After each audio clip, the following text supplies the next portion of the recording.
Salamat sa pagsalahat at pagmamahal sa lahat ng trend sa Society Revolution. Ako po si Alexander Gomez ng Batch 3. At ang ating mga tatalakayan ngayon ay member ka na ba ng Peterson? So yung po ating pag-aaral tungkol sa Matthew chapter 16 verse 18. At pasan po natin ang ating puso at isip sa mga ng salita ng Diyos. Since nandito na, and I tell you that you are Peter, and on this rock I will build my church, and the gates of Hades will not overcome it. Or sa Tagalog, at sinasabi ko naman sa iyo na ikaw ay Pedro, na sa ibabaw ng batong ito ay tatayo ko ang aming iglesia, at ang mga pintuan ng Hades ay hindi mawawagi laban sa kanya. Teaching the power of the church. Number 1, God has ordained the church to fill the world. Ang iglesia ay hindi basta-basta samahan ng mga mananampalataya. Ito ay plano mismo ng Diyos. Kung makikita ng iglesia, ang kanyang presensya, pag-ibig at katotohanan ay ipapahayag sa buong mundo. Guys, sa sinabi sa verse, itatayo ko ang aking iglesia. Ang pagpilas na ito ay galing mismo kay Jesus, kaya ito ay may banal na layunin.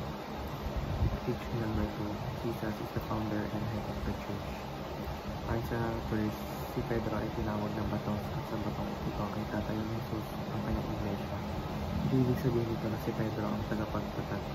Hindi siya instrumento. Si Kristo mismo ang tunay ng pundasyon ng iglesia. Siya ang ulo nito at ang lahat ng bahagi ng katawan. O ito yung mga mananampalataya ay umaayon sa kanyang pamilya. Teaching number 2, the Spirit indwells the church to accomplish God's mission. Ang iglesia ay marong spiritual na kapangyarihan dahil sa presensya ng Espiritu Santo. Siya ang nagbibigay ng gabay, lakas at kapangyarihan upang magpatuloy ang iglesia sa pagganap ng mission. Ang pagpapahayag ng Ebanghelyo, pag-aakay ng mga kaluluwa at pagtuturo ng katuwiran.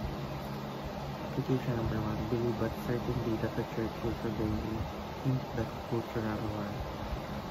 Sa panahon ngayon, maraming ideolohiya at sistema ang laban sa pananampalataya. Ngunit bilang bahagi ng iglesia, dapat tayo manindigan na ito ay hindi matitin. Tulad ng sinabi ng Jesus, ang mga pintuan ng Hades ay hindi magbawagi laban sa kanya. Application number 2, be part of a local church that prioritizes the 3 great commandments.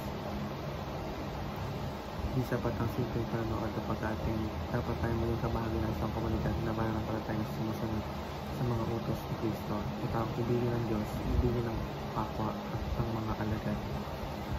Application number 3, be the church, the body of Christ that transforms the world. Ang iglesia ay hindi lamang gusali. Tayo mga mananampalataya, ang katawan ni Kristo. Sa ating pamumuhay, dapat makita ng mundo ang liwanag ni Kristo. Dapat tayo maging kasing bilang sa ating pamilya, trabaho at komunidad. Yun lamang po ang